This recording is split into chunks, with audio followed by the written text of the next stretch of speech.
Wait, we never know.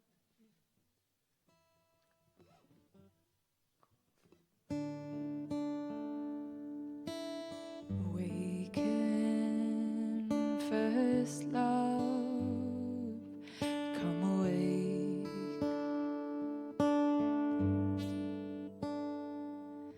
To hunger, to seek, to thirst.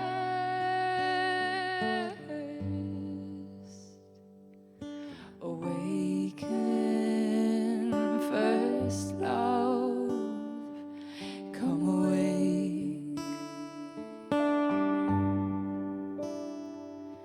And do as you did at first.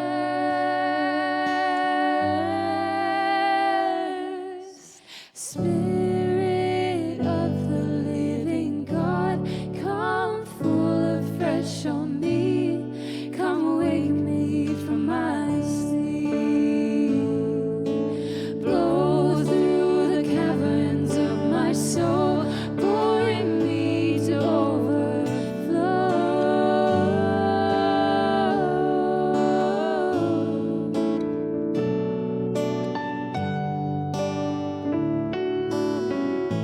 Spirit, come and fill this place.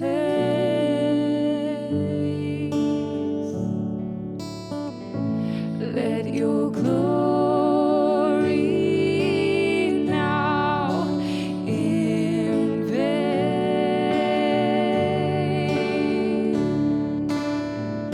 Spirit, come and fill this place.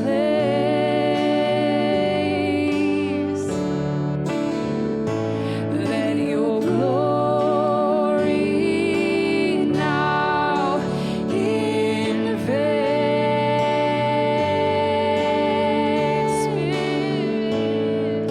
Spirit of the living God, come full afresh on me. Come awake me from my sleep.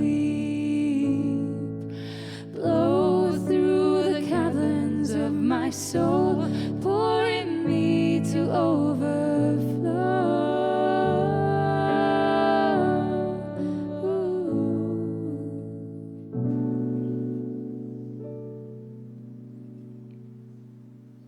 Fl-isem tal-Missier u tal-Iben u tal-Ispiritu Santu, Amen. Il-grazzja ta' Sidna Ġesu Kristu, l-imħabba ta' Alla u l-għaqda fl-Ispiritu Santu tkun magħkom ilkoll u miegħek ukoll. Uti nġbarna għal qudiesa oħra minn din is-sensiela ta' qudies li ċċelebrajna flimkien hawnhekk bħala komunità virtwali aħna hawnhekk mill-Kurja l-Furjana u intkom fi djarkom jew f'postijiet oħrajn fejn flimkien nistgħu ninaqdu biex nagħtu glorja lil Alla u nħallu l-kelma tiegħu tigwidana fil-ħajja tagħna. Illum hija festa kbira ħafna l-Knisja biex ngħidu hekk nistgħu insejħula il-birthday tal-Knisja għax propju fil-festa ta' Pentekosti aħna naraw il-Knisja li toħroġ bil-qawwa fid-dinja u bil-qawwa tal-Ispiritu Santu propju tibda twassal il-messaġġ tal-Vanġelu satru fl-art. U allura ħaġa sabiħa li ninġabru hekk u li ngħixuha b'esperjenza sabiħa. Llum ħafna kittieba ħafna anke qaddisin ixeħħu din il-festa qisu t-tieni parti tal-Għid il-Kbir u allura hija festa kbira verament li nistgħu napplikawha fil-ħajja tagħna. Ħuti fil-bidu tal-quddiesa nitolbu maħfra lil mulej għan-nuqqasijiet tagħna. Jien anke nħeġġiġkom biex jekk tixtiequ anke matul din il-quddiesa bħalma għamilna fil-ġimgħat li għaddew ukoll forsi tkunu tistgħu tibagħtu xi talba, tikdbu xi talba fuq il-mezzi soċjali li qegħdin nużaw biex niċċelebraw din il-quddiesa flimkien. U anke nkunu nistgħu nresqu dawn it-talb tagħna flimkien f'din iċ-ċelebrazzjoni tal-quddiesa. Int li jogħġbok issir bniedem bħalna biex issalvana, mulej ħniena. Int li rid tmut għalina fuq is-salib, Kristu ħniena. Int li rġajt ftaħtilna it-triq tas-sema, mulej ħniena. Iħenna għalina Alla li jista' kollox, jaħfrinna dnubietna u jwassalna għal ħajja ta' dejjem. Amen. Glorja lil Alla, fil-għoli ta' smewwiet u paċi fl-art lil bnedmin ta' rieda tajba. Infaħruk, inberkuk, nadorawk, natuk ġieħ. Inroddulek ħajr għal glorja kbira tiegħek. Mulej Alla, Sultan tas-sema, Alla missier li tista' kollox. Mulej Ibn Waħdini Ġesu Kristu. Mulej Alla, ħaruf ta' Alla bejn il-missier. Int li tneħħid nobiet tad-dinja ħenna lina. Int li tneħħid nobiet tad-dinja il-qajt talb tagħna. Inti li qiegħed fuq il-lemin tal-missier ħenna lina. Għaliex inti waħdek qaddis, inti waħdek mulej, inti waħdek il-għoli Ġesu Kristu, ma l-Ispirtu Santu fil-glorja tal-missier Alla. Amen. U tina dejjem nistedinkom biex fil-bidu tal-quddiesa naħsbu dwar l-intenzjonijiet tagħna u nresqu l-bżonnijiet tagħna u tal-eżis tagħna qudiem il-mulej. Jiena lejla nixtieq li niġbor dawn l-intenzjonijiet ix-xewqat kollha tagħkom qudiem il-mulej, imma mod speċjali din il-quddiesa nixtieq nofriha felu l-ewwel anniversarju tal-mewt ta' ħabib tiegħi li ħafna persuni ma' familjari miegħu għax kien part integrali mill-ħajja tax-xandir f'pajjiżna Terry Farrugia li miet bħala għada sena fil-31 ta' Mejju. Jiena konna sirna ħbib fl-aħħar snin ta' ħajtu, imma mod speċjali anke fl-aħħar xhur fejn kien ħafna nies kienu jafu biha din kien marit u xorta waħda matul dak iż-żmien anke tal-marda tiegħu kien ifittex li jagħmel il-ġid b'għotijiet ta' karità u billi anke jolli l-ispirtu ta' dawk li kienu qegħdin iduru miegħu dawk li kienu madwaru. Allura nitolbu għalih biex il-mulej ikompli jagħtih il-mistrieħ ta' dejjem imma anki għall-eżis tiegħu biex il-mulej ikompli ifarraġhom. Nitolbu. U Alla li tista' kollox għatina li tiddi fuqna d-dija tas-sebħ tiegħek u li l-Ispirtu Santu jimla bil-qawwa tad-dawl tiegħek lil dawk li twildu mill-ġdid bil-magħmudija u jwettaqhom fil-grazzja li tajthom. Bibnek Ġesu Kristu Sidna li huwa Alla u miegħek jgħixu jsaltan flimkien mal-Ispirtu Santu għal dejjem ta' dejjem. Amen.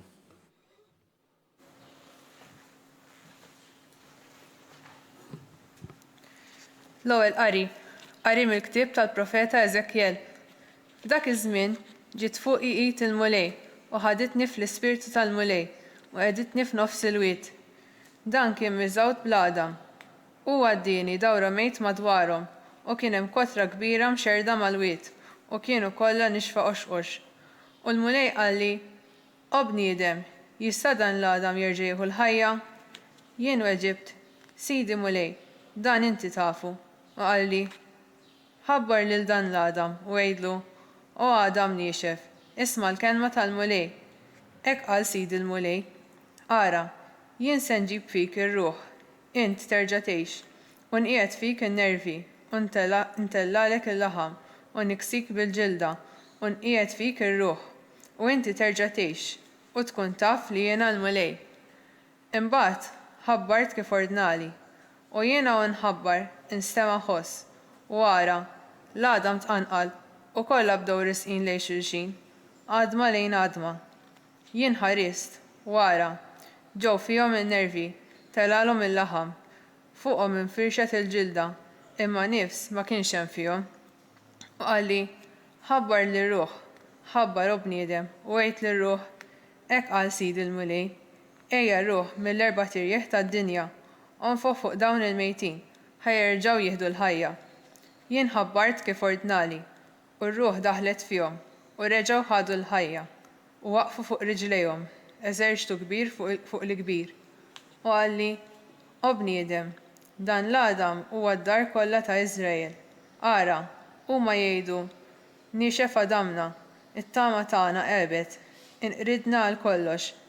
Għalhekk ħabbrilhom u għejdilhom: "Hekk qal sidi l-mulej, ara, jien niftaħ l-oqbra tagħkom, poplu tiegħi, u nġibkom lura fl-art ta' Iżrael.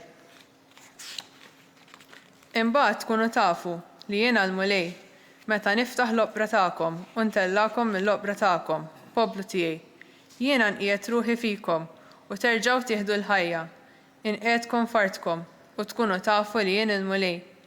Hekk għedt u hekk nagħmel, oraklu tal-mulej. Il-kelma tal-mulej. Salm responsorjali nwiġbu flimkien, oħloq fija qalb safja u Alla.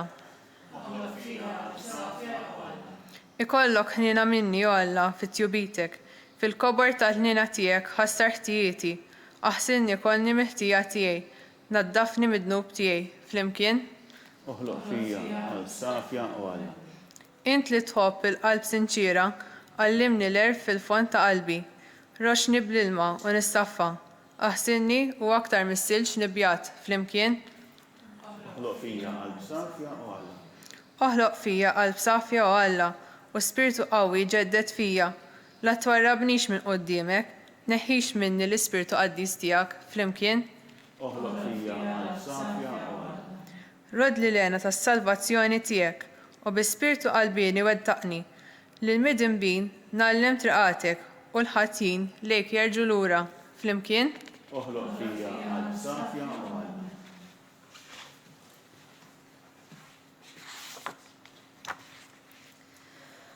Qari mill-Littra ta' San Pawlu Apostlu lir-Rumani. Ħuti, aħna nafu li l-ħolqien kollu għadu sissa jitniet bl-uġieħ tal-ħlas. U mhux hu biss, imma wkoll aħna li għadna l-ewwel frott tal-Ispirtu. Aħna wkoll nitnedu fina nfusna waqt li nistennew l-adozzjoni ta' wlied, il-fidwa ta' ġisimna. Aħna salvi bit-tama. Meta wieħed jara l-ħwejjeġ li jkun it-tama, ma tkunx aktar tama, għax kif jista' wieħed jittama l-ħwejjeġ li ġa jkun ra. Imma dak li qegħdin nittamaw, jekk maħniex narawh, qegħdin nistennewh bis-sabar. Hekk ukoll l-Ispirtu min-naħa tiegħu jgħinna fin-nuqqas ta' ħila tagħna. Għax aħna anqas biss nafu nitolbu kif imiss. Imma l-Ispirtu stess jidħol għalina bit-talb tiegħu, bit-tnejjid li ma jistax jitfisser bil-kliem. U Alla li l-ħarsa tiegħu tinfet il-qlub jaf x'inhi x-xewqa tal-Ispirtu. Bit-talb tiegħu jidħol għal qaddisin skont ma jrid Alla. Il-kelma tal-mulej.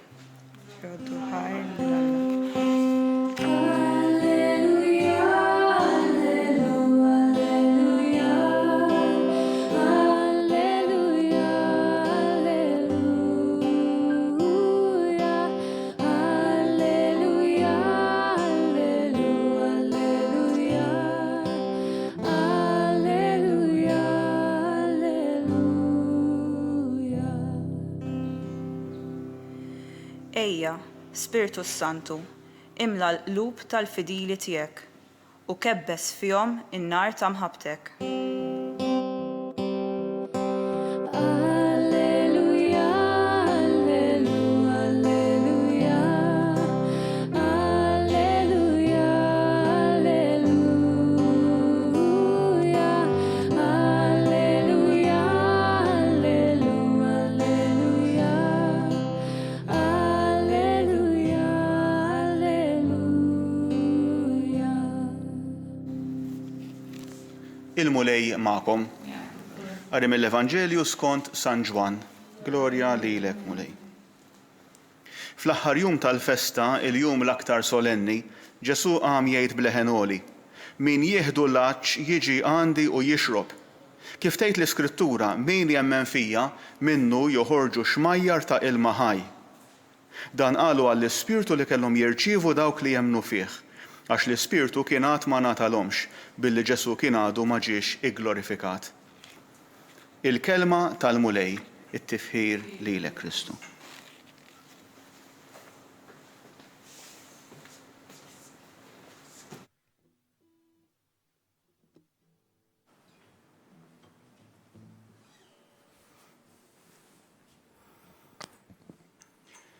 Uti matul din il-ġimgħa ħafna fostna rajna fuq il-mezzi tax-xandir fuq l-aħbarijiet u stajna narawha kważi sseħħ quddiem għajnejna biex ngħidu hekk. Ġrajja xokkanti, ġrajja tbeżżak.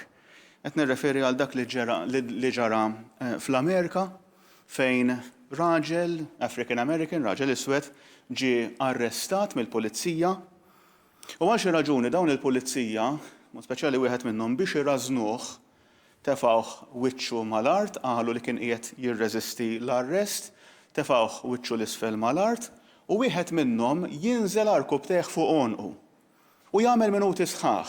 Dan ir-raġel kien jismu George. Jagħmel minuti sħaħ b'arkub teħ fuq onqu saħansitra n-nies ix-xhieda li kienu qegħdin hemmhekk madwarhom dew jgħidulhom ma jistax jieħu nifs, ma jistax jieħu nifs u jitolbu lill-pulizija biex iqum minn fuq on dan ir-raġel, dan George. U dan George waħda mill-aħħar frażijiet li qal kienet I can't breathe, sir. Ma nistax nieħu nnifs. U li tara bniedem bħal dak imut quddiem għajnejna għax imbagħad intilef minn sensieħu fi triqtu skont ma qalu fi triqtu lejn l-isptar milli jidher miet dan ir-raġel. Għajmet diskursata sħiħa, ovvjament, bħalissa fl-Amerika għaddejjin anke ervellijiet, għajmet diskursata sħiħa dwar ir-razziżmu, dwar il-brutalità li kultant jużaw xi nies li suppost qegħdin iżommu l-ordni, suppost qegħdin jiddefendu l-ġustizzja. Għajmet anke diskussjoni sħiħa dwar kif nittrattaw lil xulxin fis-soċjetà. U kollha argument importanti, imma il-punt li jiena nixtieq nifoka fuq u l-lejla huwa propju dan. I can't breathe. Ma nistax nieħu nifs. Dan il-bniedem li bil-ħniena l-aħħar ftit nifsijiet tiegħu qed jgħid lill-pulizija ħallini nieħu nifs.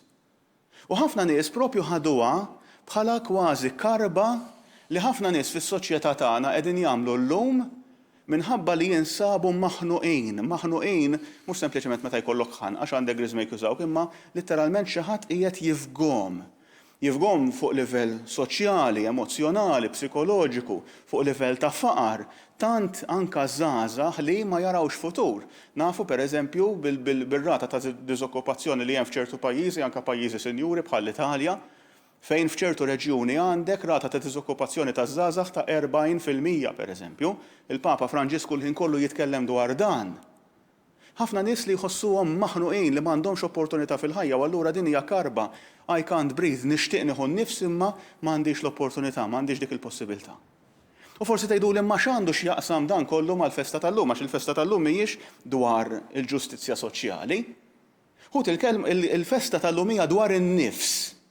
Dwar in-nifs, dwar ir-ruħ, dwar l-Ispirtu Santu li mhuwiex biss nifs bħalma nista' nieħu nifs jien jew int nonfħu u toħroġ l-arja minn imnifsejna minn ħalqna u daqshekk, imma l-Ispirtu Santu li huwa n-nifs ta' Alla biex ngħidu hekk in-nifs li jagħti Alla, imma huwa persuna, waħda mill-persuni ta' Trinità, waħda mit-tliet persuni ta' Trinità qaddisa. U kull fejn jidher fl-Iskrittura, l-Ispirtu jidher bħala ir-ruħ, bħala n-nifs li Alla jagħti fil-ħajja tal-bniedem. Diġà fejn insibuh fl-ewwel ktieb tal-Iskrittura l-Ġenesi, naraw li f'dak il-kaos tal-bidu fejn kien hemm it-taħwit u l-baħħ insibu f'dan il-ktieb tal-Ġenesi, u jgħidilna l-Ispirtu tal-Alla kien jisseqqer fuq dak it-taħwit u baħħ, jqisu xi għasfur ta' qawwa kbira, imma jonfuħ jġib l-ordni, jonfuħ jġib il-ħolqien. Xena meraviljuża. U mbagħad anke meta jinħoloq il-bniedem jerġa' jidher dan l-Ispirtu, għax inti għandek din iġbija tant sabiħa, metaforika s'intendi, ta' Alla li jaqbad it-tajn tal-art, it-trab tal-art, jaqdu forma ta' bniedem. Immaġinaw xi artist li qed jagħmel skultura, li qed jagħmel opra permezz tat-tafal, imma mbagħad Alla x'jagħmel jonfoħ f'imnifsejn il-bniedem u l-bniedem jieħu l-ħajja.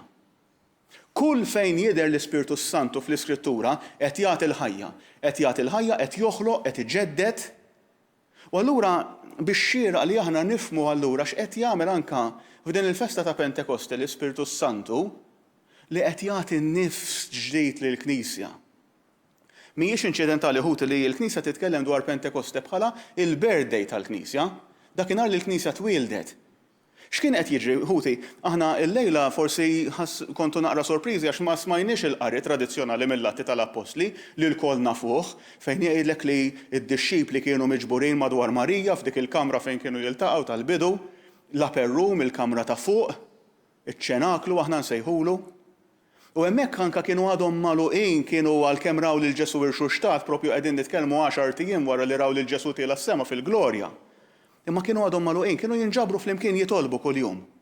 U f'dak il-mument il-Knisja miġbura flimkien kienet kellhom ċertu biża' żommu f'moħħhom għax kienu raw il-persekuzzjoni li jistgħu jiffaċċjaw. U Ġesu kien qalilhom ibqgħu stennew f'Ġerusalemm sa ma tingħataw l-Ispirtu Santu. U jinżel l-Ispirtu, kif jinżel? Jinżel frieħ qawwi ħosstarifnu jgħidilna, u mbagħad fuq kull wieħed minnhom jinżel dan id-dawl tal-Ispirtu Santu forma ta' fjamma, il-sin tan-nar. Nafuha din il-ġrajja. Imma mbagħad xiġri ħuti hemmhekk il-Knisja fil-persuna tad-dixxipli tal-Apostli toħroġ b'qawwa u toħroġ u tibda xxandar lid-dinja. Kieku l-Knisja baqgħet hemmhekk f'dak iċ-ċenaklu kien isir jisu qabar. Kien jibqgħu magħluqin hemmhekk sejf jożżu dik il-fjamma ta' Ġesu, imma kienet tibqa' għalihom, ma kienx tixxandar mal-bqija tad-dinja. Jiġi dak ir-riefnu tal-Ispirtu Santu u jimbuttom joħroġhom il-barra b'qawwa kbira biex ngħidu hekk qisu l-ewwel nifs li tingħata tarbija ma li toħroġ mill-ġuf. It-tarbija fil-ġuf ma tistax tieħu nnifs, dak kollu li għandha bżonn ossiġnu u ikel tittieħdu minn omma stess permezz tal-kurdun li tkun marbuta mal-om bih. Imma once li toħroġ, tibda tieħu nnifs waħedha. U kultant anke jkollhom iqanqluha naqra, tradizzjonalment kienu jgħidu jagħtuha daqqa lil din it-tarbija biex tieħu nnifs, biex tieħu dik il-ħasda tal-bidu, tibda tibki u hemmhekk tieħu l-ewwel nifsijiet tagħha. Xi ħadd qal naqra ċiniku qal li tuha daqqa ta' ħarta lil din it-tarbija ma li titwieled biex jgħidulha hekk għandek tistenna mill-ħajja ta' daqqit ta' ħarta. Ma mhux għalhekk biex iqanqlu fiha dak in-nifs għax issa tibda tieħu nnifs waħedha. U l-Ispirtu Santu huwa proprju dak in-nifs li joħroġ lill-Knisja minn ġo dik il-kamra u dik il-kamra minflok qabar issir ġuf li jagħti l-ħajja. U għalhekk l-Ispirtu Santu, żbuħija tal-Ispirtu Santu, l-qawwa tal-Ispirtu Santu. Aħna ħuti ma nafuhx biżejjed, ma nitolbuhx biżejjed lill-Ispirtu Santu. Jekk intkom bħali konna nitolbuh meta jkollna l-eżamijiet, nagħmel mbagħad hemmhekk nagħmlu novena lill-Ispirtu Santu għax ġejjin l-eżamijiet u allura nibżgħu li waħedna ma ngħaddux. Jisu ħajamel xi miraklu u ħajfakkarna dak li ma studjajniex, jew dak li ma tallimniex matul is-sena. Imma l-Ispirtu Santu ħuti huwa in-nifs tal-Knisja, huwa in-nifs tagħna. Jekk aħna rridu nkunu disċipli ta' Kristu, jekk aħna rridu nkunu dawk anke lil mulej Ġesu jibgħat satru fl-art, dak li smajna il-ġimgħa l-oħra, il-festa ta' tluħ fis-sema tal-mulej, imma qabel jitla fis-sema Ġesu jagħtihom missjoni, morru, għamdu, għalmu u għamlu b'disċipli mill-bnedmin kollha. Waħedna ma nistgħux nagħmluha din l-opra ħuti. Għandna bżonn l-Ispirtu Santu. U l-Ispirtu Santu, it-tielet persuna ta' Trinità jinżel fostna u jagħtina din il-qawwa biex inkunu nistgħu nagħmlu dawn il-meravilji. U li propju huwa l-qawwa divina li tingħata lil kull wieħed waħda minna jekk aħna nitolbuh biex aħna nkunu nistgħu ngħixu l-qdusija, biex aħna nkunu nistgħu nkunu xhieda ftakru x'konna nitgħallmu anke fil-lezzjonijiet tad-dottrina meta konna nkunu qegħdin nippreparaw għas-sagrament tal-Griżma tal-Isqof. Żommu qudiem għajnejkom dawn l-affarijiet għax huma ta' veru ħuti. Jiena tagħtini konsolazzjoni kbira dan l-ewwel qari li smajna llum mill-ktieb ta' Eżekjel, fejn Eżekjel qiegħed jgħix sitwazzjoni ta' qtieħ il-qalb, sitwazzjoni ta' dwejjaq. Il-poplu ludi kien imxerred mal-erba' tirjieħ. Kienu ġew eżiljati, kienu ġew tilfu battalji, tilfu gwerer, kienu ġew umiljati. U dan Eżekjel ikollu din il-viżjoni tant qawwija. Joħorġu l-mulej jara deżert, jara immaġinaw għalqa enormi u kull memm madam. Immaġinaw xi xena wara xi battalja fejn dak mietaw, dak liħor mitem wara. U Eżekjel jara dawn l-għada minn ferxi madwar din l-biċċa medda ta' art kbira u Alla jgħidlu ipprofetizza. U dawn l-għadam jerġgħu jibdew jieħdu jersqu lejn xulxin, jieħdu l-forma, jieħdu n-nervituri, il-ġilda, l-laħam, il-muskoli, dak kollu li għandu bżonn, imma qegħdin hemmhekk ġisem mejjed mal-art. U mbagħad Alla jgħidlu issa profetizza sejjaħ lir-ruħ, sejjaħ lin-nifs, l-Ispirtu Santu, ħalli jiġi u jerġa' jqajjem u jidħol fil-ħajja ta' kull wieħed minn dawn u jerġa' jagħtihom il-ħajja lil dawk li kienu mejtin. U din hija simbolu tal-poplu ludi ta' żmienu.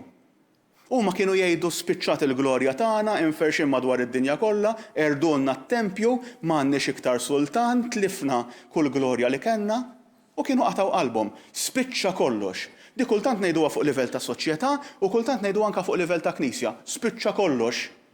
Spiċċa kollox, m'għadniex jien naf kultant inħarsu lura anke b'ċertu nostalġija. Jiena naħuti niftakar, suppost dan il-weekend, suppost propju l-lejla ġie fostna l-Papa Franġisku. Jiena niftakar iżjajjar tal-papiet, Ġwanni Pawlu, meta fuq il-fosos laqqas kien hemm wisa għan-nies, u mbagħad anke l-istadium ta' għali għaż-żgħażagħ.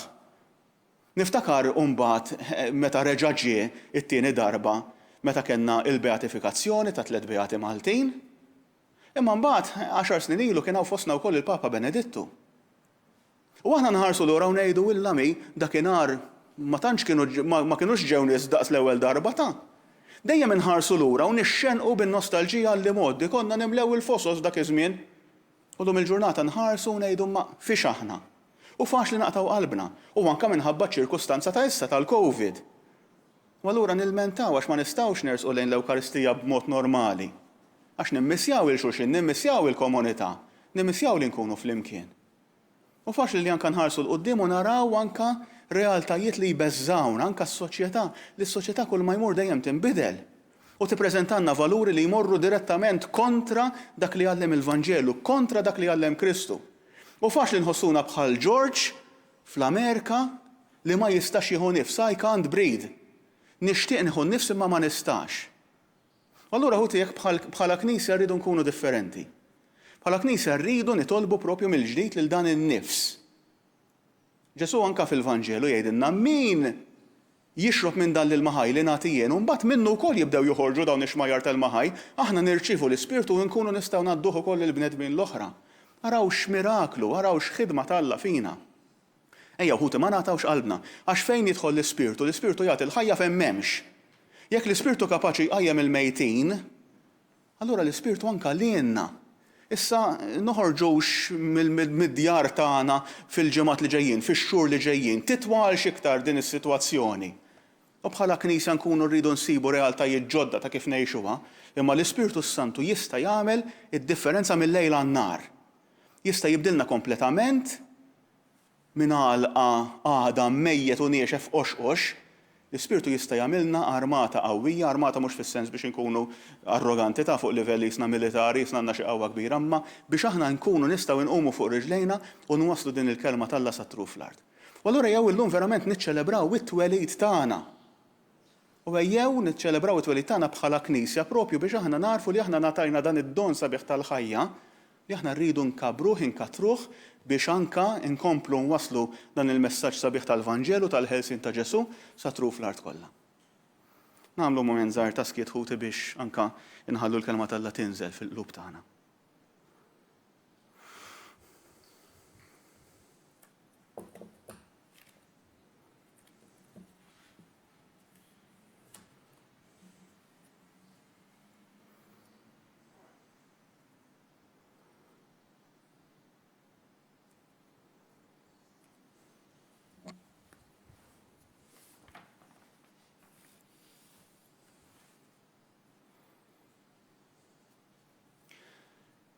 U flimkien ħuti issa nistqarru l-fidi tagħna permezz tal-kredu, nistedinkom ejjew ninnutaw niftakru kemm il-darba fil-kredu nsemmu lill-Ispirtu Santu. Għax huwa propju parti integrali mill-ħajja tagħna bħala Knisja huwa fiċ-ċentru ta' dak kollu li aħna nemmnu. Jiena nemmen falla wieħed il-Missier li jista' kollox, li ħalaq is-sema u l-art, dak kollu li jidher u dak li ma jidhirx. U f'molej wieħed Ġesu Kristu, iben waħdieni ta' Alla, imnissel mill-Missier qabel kull żmien. Alla minn Alla, dawl minn dawl, Alla veru minn Alla veru. Imnissel mhux magħmul, natura waħda mal-Missier u bih sar kollox. Niżel mis-smewwiet għalina l-bnedmin u għall-fidwa tagħna. U ħal ġisem bis-seta tal-Ispirtu Santu minn Marija Verġni u sar bniedem. Salbuh għalina, bata taħt Ponzju Pilatu, mietu difnuh. U fit-tielet jum qam minn bejn l-imwiet skont il-kodba mqazza. U tela s-sema u qiegħed fuq il-lemin tal-Missier. U għandu jerġa' jiġi bil-glorja biex jagħmel ħaq mill-ħajjin u mill-mejtin u s-saltna tiegħu ma jkollix tmiem. U fl-Ispirtu Santu mulej li jagħti l-ħajja li ġej mill-Missier u mill-liben li hu meqjum u mweġġaħ flimkien mal-Missier u mal-liben u li tkellem f'hom il-profeti. U fi Knisja waħda, qaddisa, kattolika, apostolika, nistqar ma'mudija waħda għal maħfra ta' dnubiet u nistenna l-qama mill-imwiet u l-ħajja ta' żmien li ġej. Amen. Ħuti eżis aħna ħadna l-ispirtu ta' adozzjoni li bih ngħidu Abba Missier. Nitolbu bħeġġa ta' awliet lil Alla Missierna li jista' kollox biex l-Ispirtu Santu jkebbes fina in-nar ta' mħabtu. Ħuti nitolbu propju llum għall-Knisja, għalina l-koll. Imma nitolbu għall-Papa Franġisku għall-isqifijiet tagħna biex l-Ispirtu Santu dejjem jonfoħ bil-qawwa fil-ħajja tagħhom, fil-ħajja ta' kull wieħed u waħda minna. Biex aħna ma nkunux Knisja mejta, ma nkunux Knisja qalba maqtuwa, ma nkunux Knisja beżana. Imma verament nkunu Knisja mimlija ħajja, mimlija ħeġġa biex inwasslu l-kelma tal-Alla satru fl-art kollha. Nitolbu, ismana nitolbu b'mulej. Nitolbu għas-soċjetà. Semmejtilkom il-każ ta' George li fl-Amerika inqatel brutalment. Nitolbu li bħala soċjetà inħadnu dejjem iktar il-ġustizzja li mħabba l-integrità. Li neqirdu il-pjagi li jinsibu fostna ta' razziżmu, ta' mibeda għal diversi raġunijiet, ta' inġustizzji, ta' intolleranza. Nitolbu għal-vittmi tal-inġustizzji biex verament għall-inqas fil-mulej jekk ma jsibux fil-bnedmin, imma fil-mulej jisibu l-ġustizzja u l-ħniena tiegħu. Nitolbu. Ismana nitolbu mulej.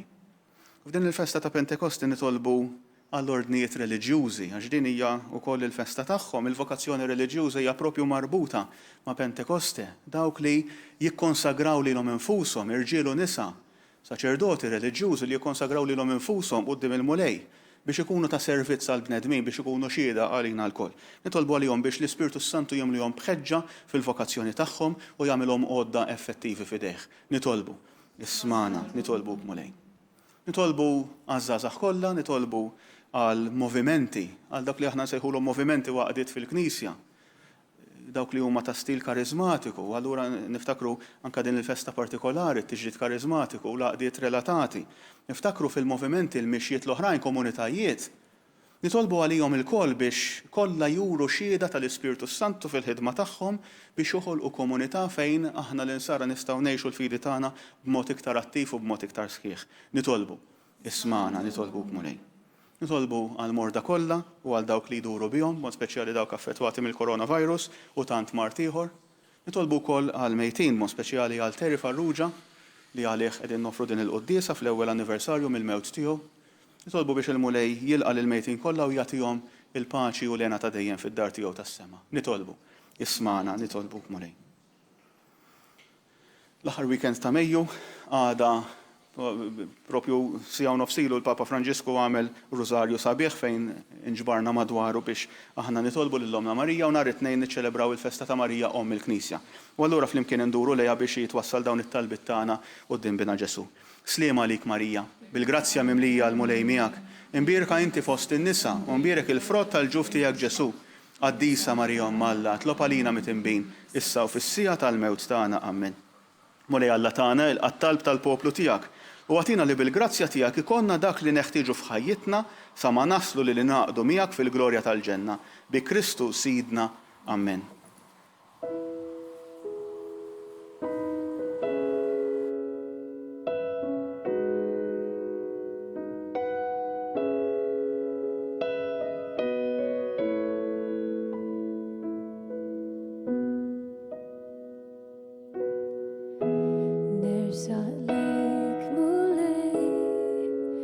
biddel din il-qalb bil-ġdid l-imħabba qiegħda tfur min ġo fik Ġesu.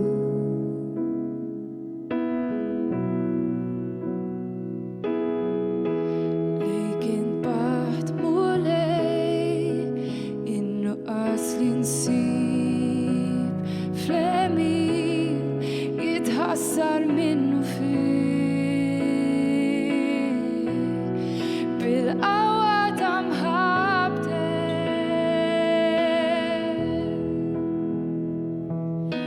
Żommni qrib, għannaqni int b'mħabbtek.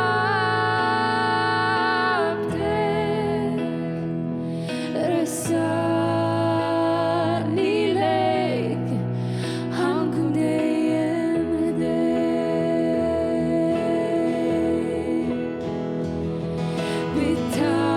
Bittama fik jinnola fuq bħal-għajka, nolew it-tejn flimkien fl-ispirtu intu jien bil-qawwa ta' mħabbtek. Żommni qrib, għannaqni int b'mħabbtek.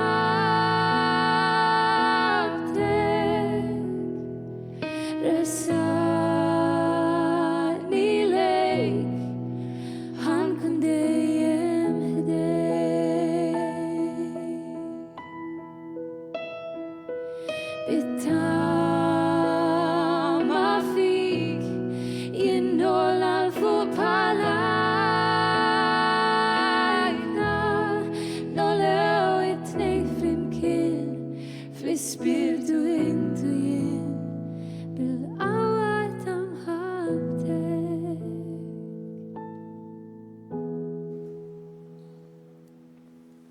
Nitolbu ħuti biex is-sagrifiċċju tiegħi u tagħkom ikun jogħġob lill-Alla l-Missier li jista' kollox.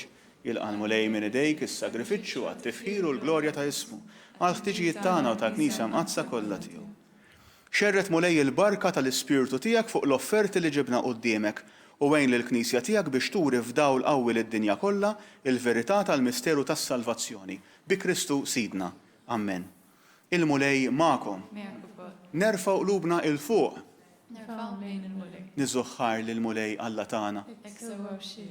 Sewwa xieraq tas-sew mulej missier qaddis Alla ta' dejjem li tista' kollox. Tajjeb u taġi tas-salvazzjoni tagħna li dejjem u kullimkien inroddulek ħajr. Għax int biex ittemm il-misteru tal-għid illum oġbok tagħti l-Ispirtu Santu lil dawk li għamilthom u liet adottivi tiegħek u seħibthom ma' ibnek il-waħdieni. U l-Ispirtu Santu fil-bidu tal-Knisja tali l-ġnus kollha biex jarfu lill-Alla u waqqat f'xirka waħda il-ħafna ilsna fl-istqarrija ta' fidi waħda. Għalhekk f'dan il-ferħ tal-għid imxerret ma' kullimkien fid-dinja, il-bnedmin kollha jimtlew bilena u l-qawwiet tas-sema ma' setat tal-anġli jinsġulek innu ta' glorja u bla qiegħda itennulek. Qaddis, qaddis, qaddis, mulej Alla tal-eżerċti. Is-smewwiet u l-art mimlija bil-glorja tiegħek. Osanna fil-għoli ta' smewwiet, imbierek min ġej f'isem il-mulej. Osanna fil-għoli ta' smewwiet.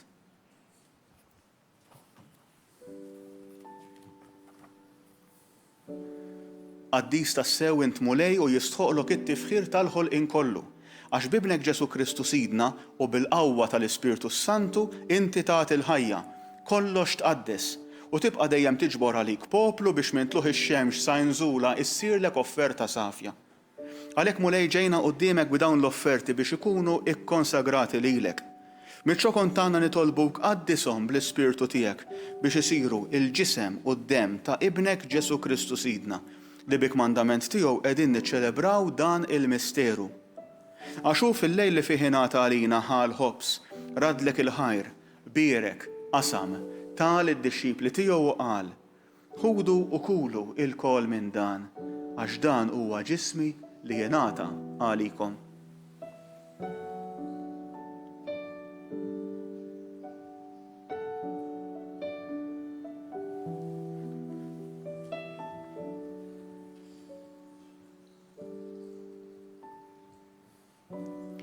Ekku kol wara li klaħal kalċi, radlek il-ħajr, bierek tal id-dixxipli tiegħu u qal: ħudu u ixorbu minnu il-koll.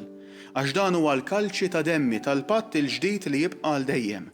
Id-demm li jixxerret għalikom u għal bnedmin kollha għal maħfra ta' dnubiet. Għamlu dan b'tifkira tiegħi.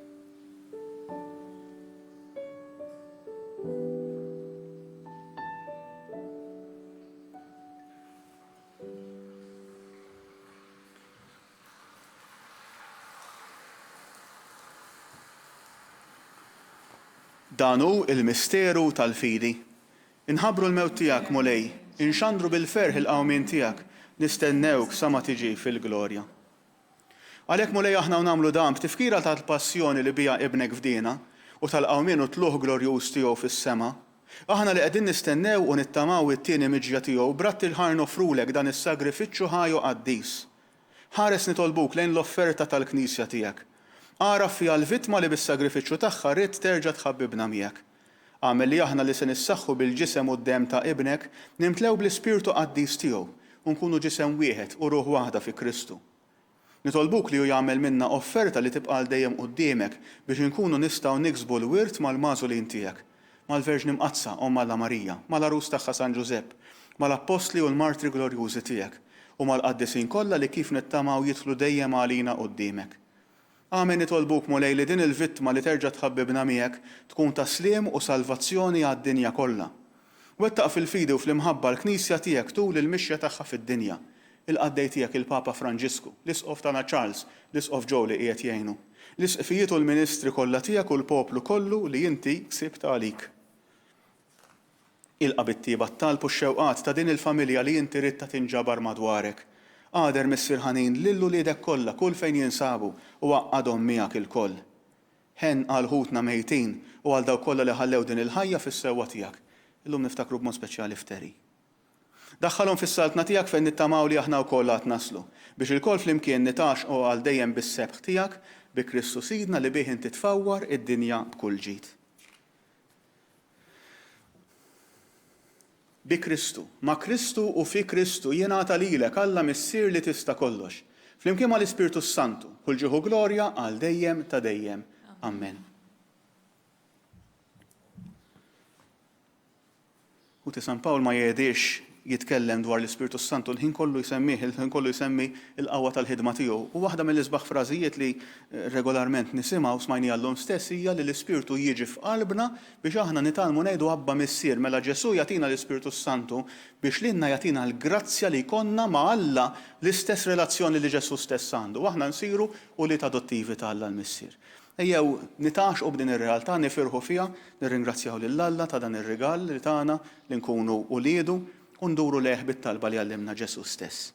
Missierna li inti fis-smewwiet jitqaddes ismek, tiġi saltnatek, ikun li trid int kif fis-seba' hekk da fl-ard.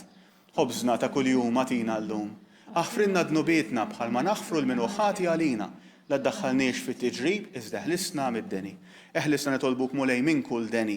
Atina fit-tieba u l-ħniena tiegħek il-paċi fi żmienna biex inkunu ħilsa dejjem mid-dnub u mħarsa minn kull inkwiet.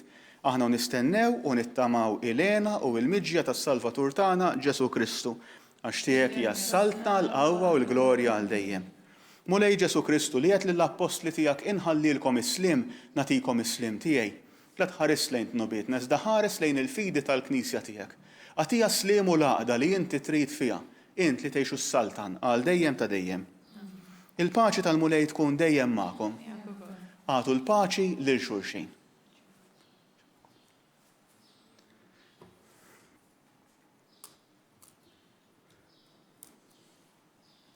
Ħaruf ta' Alla li tneħħi d-nubiet tad-dinja, ħenna għalina. Ħaruf ta' Alla li tneħħi d-nubiet tad-dinja, ħenna għalina. Ħaruf ta' Alla li tneħħi d-nubiet tad-dinja, għatina l-paċi.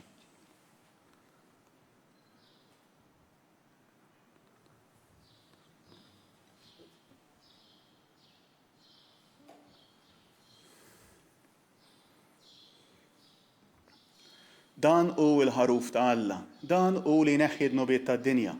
Ħenjin dawk li huma mistiedna għall-ikla tal-ħaruf. Mulej ma jistħoqlix li tidħol taħt is-saqaf tiegħi. Iżdejt kelma waħda u ruħi tkun infejja.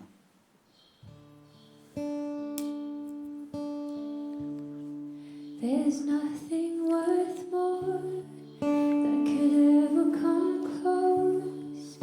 Nothing can compare. You are living hope. Your presence, Lord.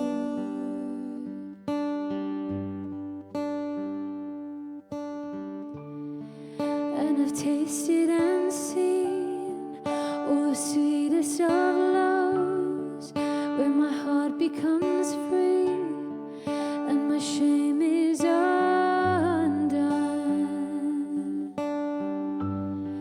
Your presence, Lord.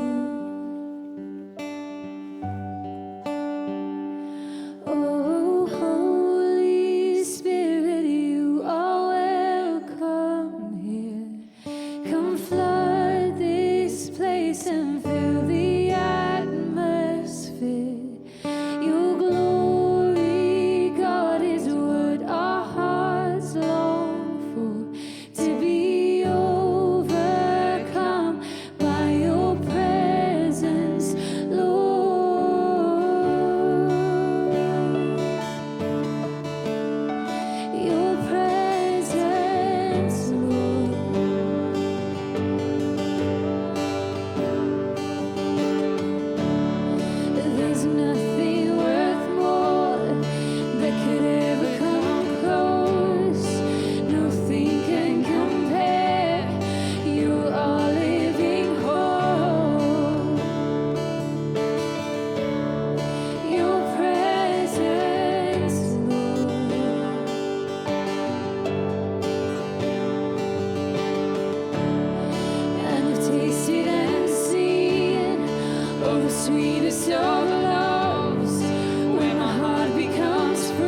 to be overcome by your presence, Lord.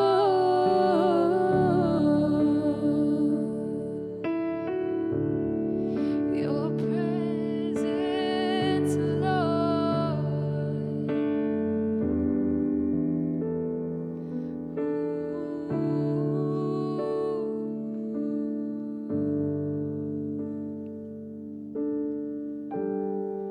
Ġesu, jiena nemmen li inti tinsab ta' bilħaq fis-sagrament tal-Ewkaristija. Irrid inħobbok fuq kollox u fuq kulħadd. Inti taf li nixtieq nirċevik ġewwa fija. Imma ġala darba bħalissa ma nistax nilqak ġewwa fija sagramentalment, nitolbok li tiġi fija spiritwalment. Ejja għandi Ġesu tiegħi biex jiena niġi għandek. Ħeġġiġni bl-imħabba għalik biex f'ħajti u f'mewti jiena nemmen fik, nitma' fik u nibqa' nħobbok għal dejjem.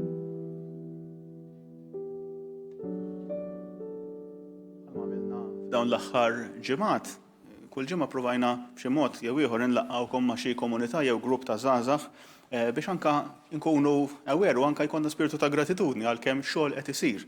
Ix-xogħol ma waqafx, il-ħidma fost iż-żgħażagħ ma waqfitx mal-COVID. U allura llejla anka kellna magħna lil Martina u Ġowana li qraw il-qari waqt il-qudies llum u Martina ħadd ixxerja xi ħaġa magħna dwar il-ħidma tas-Salesjani f'Senglea fl-Isla. Nafu s-Salesjani kemm jagħmlu ħidma fost iż-żgħażagħ ilhom il-fuq minn seklu jaħdmu bil-qalb għaż-żgħażagħ, imma fost id-diversi opri tagħhom, fost id-diversi ħidmiet tagħhom, Martina se tagħtina iktar informazzjoni manka l-esperjenza tagħha. Grazzi ħafna Father Brendan. Ekku kif qalilkom tajjeb Father Brendan, jiena Martina u naħdem ħafna fiħdan is-Salesjani ġewwa l-Isla. Is-Salesjani ġewwa l-Isla naħdmu ħafna ma' tfal mod partikolari fl-erja tal-Kottonera. Bażikament is-Salesjani bdejt ta' 12 sena jiena, ġifieri l-ewwel darba li niftakar morġu kamp Salesjan, kamp tas-sajf. Ħassejt dik is-sensazzjoni ta' familja li ma tistax ma tħossokx kuntent meta inti tkun hemmhekk. U eventwalment iktar ovvjament ma bdejt nikber, dejjem ħassejt li kelli nagħti xi ħaġa lura għal dak li jiena dejjem irċivejt u allura bqajt hemmhekk bħala leader, bħala volontiera u hekk ikun normalment f'każ li qabel ma kellna l-COVID kien ikollna l-oratorju nhar ta' ġimgħa kienu jattendu tfal, nilagħbu magħhom, ġifieri konna xi ħsieb mingħand il-fathers hemmhekk.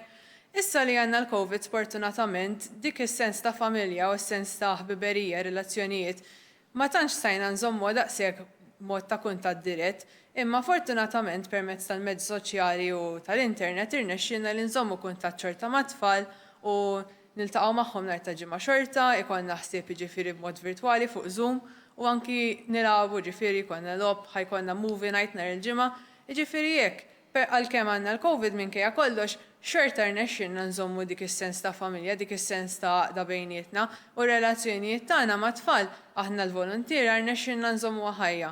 Għalhekk hekk bħalma bedejt tajjeb anke fil-ispjegazzjoni tal-Vanġelu Father Brendan, ejja ma nħallu l-ħadd li qisu jifgana lilna nkunu open. Aħna Salesjani dejjem nippruvaw lil daw it-tfal intom spazju fejn jistgħu jesprimu ruhom ikunu huma, ma jiddejqux li huma they experience themselves, jesperjenzaw il-ħajja.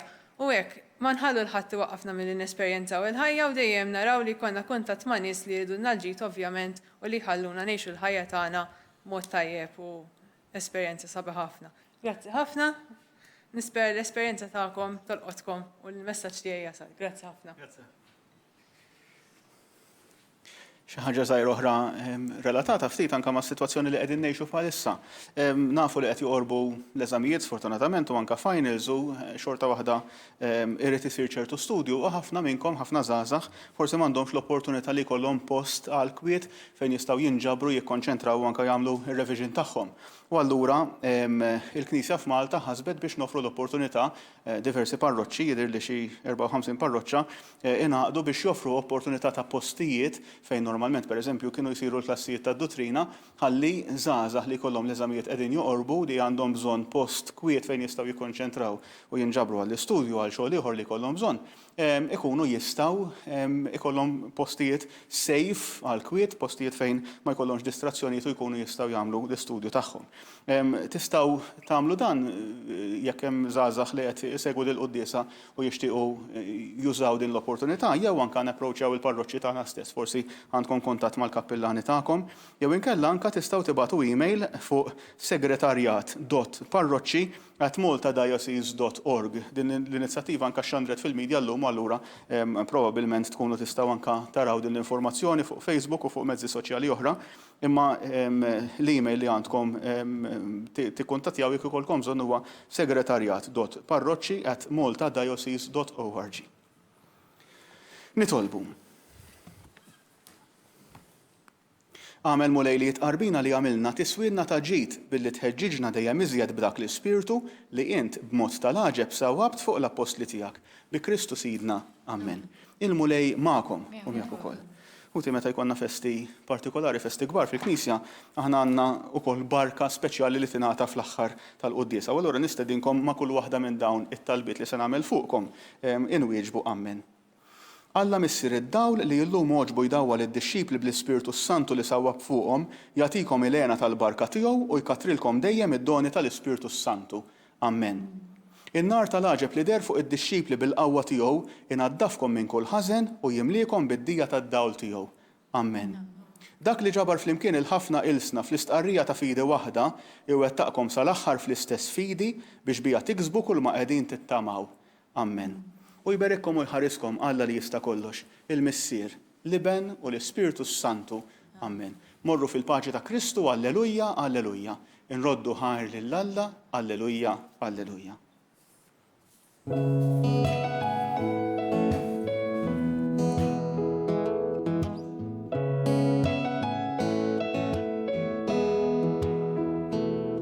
You are matchless in grace and mercy.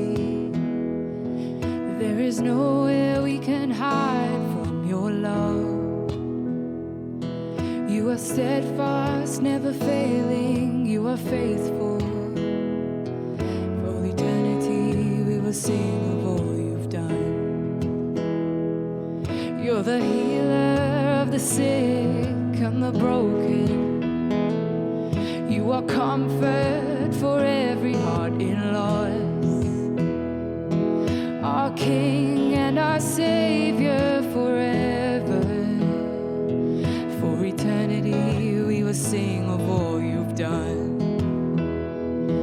For eternity we will sing of all you've done. We sing, God with us, God for us. Nothing can come against, no one can stand between us. God with us, God for us. Nothing can come against, no one can stand between us.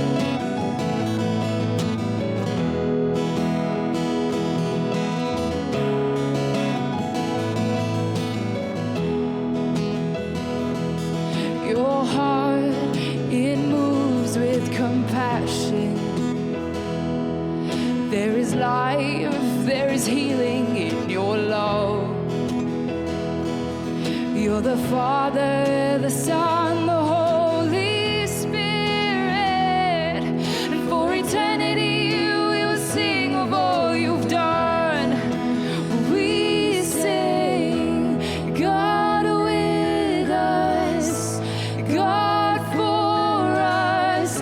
Nothing can come against, no one can stand between us.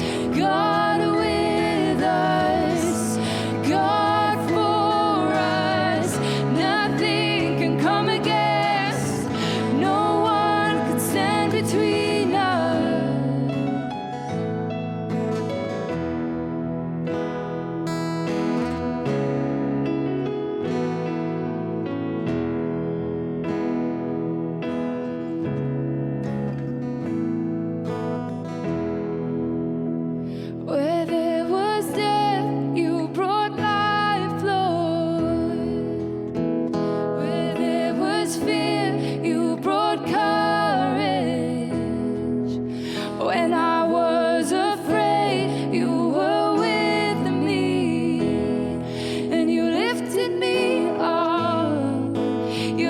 created me